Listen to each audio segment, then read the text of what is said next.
नमस्कार, न्यूज 18 देख रहे हैं आप और आपके साथ मैं हूं अंशिका पाठक।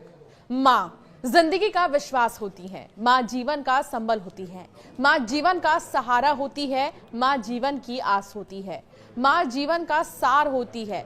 बच्चों के लिए माँ दुनिया है, भगवान है, सब कुछ होती है। और रही बात बच्चों की, तो बच्चों से ही माँ है। बच्चे माँ की दुनिया होते हैं। औरत चोर हो, डाकू हो, कातिल हो, कुछ भी हो, लेकिन वो अपने बच्चे के लिए सिर्फ माँ होती है। मेरठ मामले में मुस्कान की 8 साल की बेटी पीहू जहां हर दिन उसे याद करके रो रही है, तो वहीं अब मुस्कान के चेहरे से मुस्कान गायब हो गई है।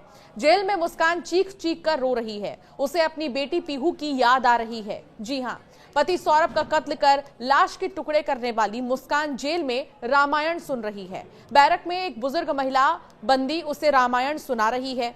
सोमवार को राम के जन्म की कहानी सुनते ही मुस्कान रोने लगी। उसको अपनी बेटी पीहू की याद आ गई। परिवार के लोग उससे मिलने नहीं आ रहे हैं। जेल में सुबह शाम रामायण पाठ होता है। मुस्कान रोज उसे सुनने जाती है। साहिल मुस्कान की आज न्यायिक हिरासत के 14 दिन पूरे हो जाएंगे। अब पुलिस उनकी रिमांड नहीं लेगी। पुलिस का कहना है कि हमारे पास हत्याकांड के पर्याप्त सबूत हैं, इसलिए रिमांड की जरूरत ही नहीं है। पुलिस ने रिमांड अर्जी दाखिल नहीं की है। जेल प्रशासन के मुताबिक जेल से ही उनकी वर्चुअली पेशी कराई जाएगी। तय है कि कोर्ट उनकी न्यायिक हिरासत को बढ़ा देगी। फिलहाल मुस्कान और साहिल जेल में ही रहेंगे।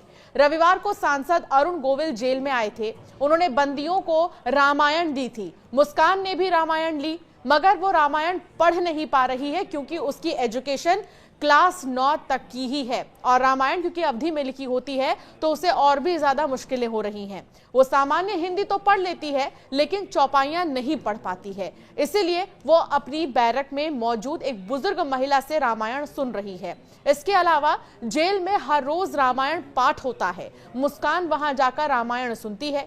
तो वहीं जेल सूत्रों के अनुसार जेल में मुस्कान को दूसरी बंदी महिला ने रामायण का बालकांड सुनाया। इसमें जैसे ही राम जन्म की कहानी आई, उसे सुनकर मुस्कान अपनी बेटी को याद करने लगी और चीख चीख कर रोने लगी। उस महिला बंदी ने मुस्कान को समझाया और फिर चुप कराया। 19 मार्च को साहिल और मुस्कान को जेल लाया गया था। दोनों नशे की लत की वजह से परेशान थे। उनकी काउंसलिंग तक करानी पड़ गई थी, मगर अब धीरे धीरे दोनों नशा नहीं मांग रही हैं, ऐसा दावा जेल प्रशासन कर रहा है। फिलहाल 14 दिन के जेल में सिर्फ शुरुआती दिनों में दोनों नशा न मिलने के कारण बेचैन हो रहे थे। खाना नहीं खा रहे थे, सो नहीं रहे थे ठीक से और करवटें बदल रहे थे। उन्हें कुछ दवाइयां भी दी गई थी। अब दोनों अपनी अपनी बैरक में शांति पूर्वक बैठे रहते हैं।